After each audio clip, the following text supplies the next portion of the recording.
Hi, it's Paul from Model Builder International. Don't forget to subscribe to the channel, the button is just down there. Then you'll get notified of future videos for builds, reviews and competitions. Today we're going to have a look at a new kit from Flyhawk. This is the second in their 1/2000th scale series. This is the Tirpitz.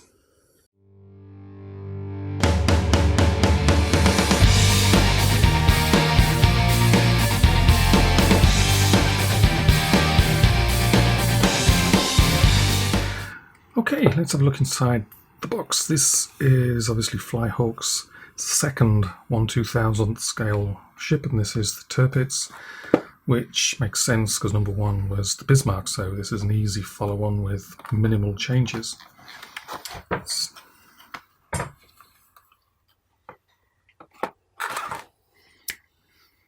Okay, so let's have a look inside the box. This is obviously from Flyhawk.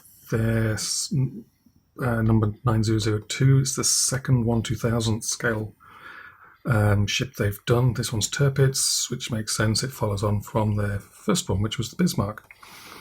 Looking at them, we've got a painting guide on the side, just named. The colours are just named. There's no references. A couple of links on this side. They go to online stores.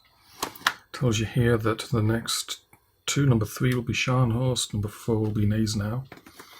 And on the back we've got the assembly guide, colour coordinated, looks pretty neat.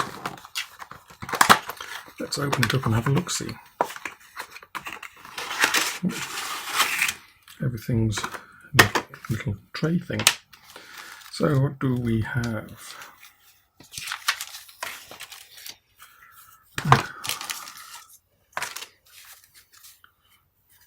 We've got, in fact, I'll just open these up and get back to you.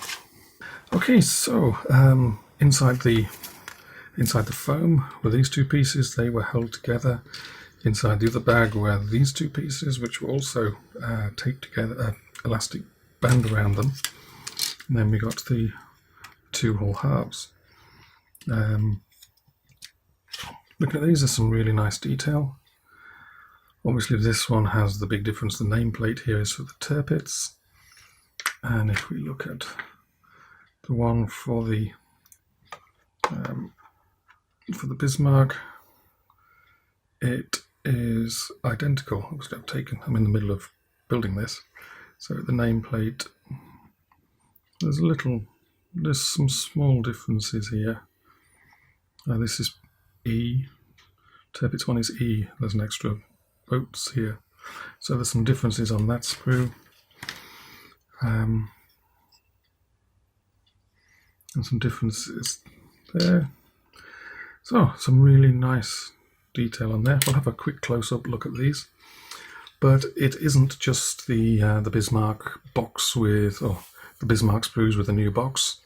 There is actually some differences, not just to the nameplate, but to some of the other parts as well. So they have done their research and actually made them different. I can see this turret is actually different on the Tirpitz as well.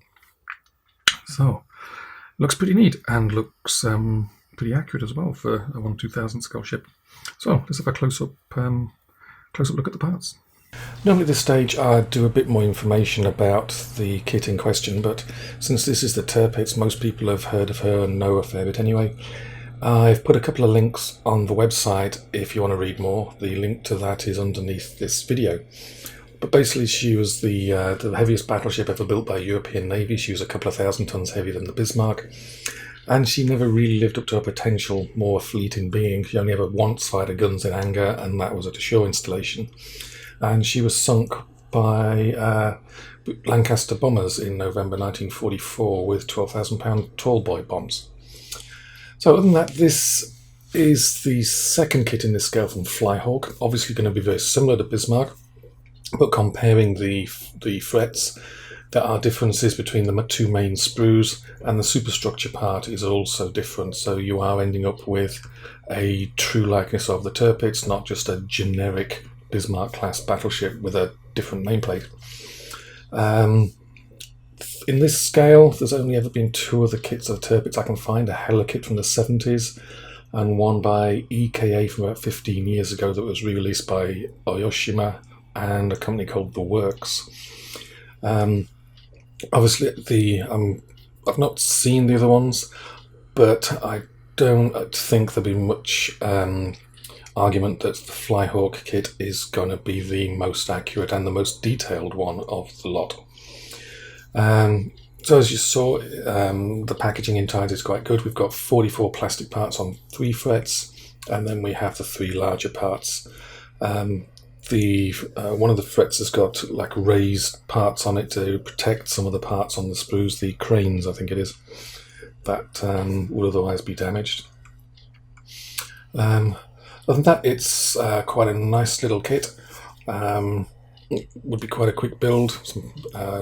There's no decals included. The instructions are on the back of the box. It's a straightforward assembly. Depends what sort of level of detail of painting you want to do as to how much time you spend on it. The next one's going to be released, as I said earlier, was Scharnhorst and Gneisenau are coming next. But overall, it's a pretty nice little kit, and should be quite popular in this scale. I'm quite sure that Flyhawk is setting a new standard for the level of detail in the scale. So many thanks to Flyhawk for sending it along for us to have a look at. And this kit is about $11 plus shipping online.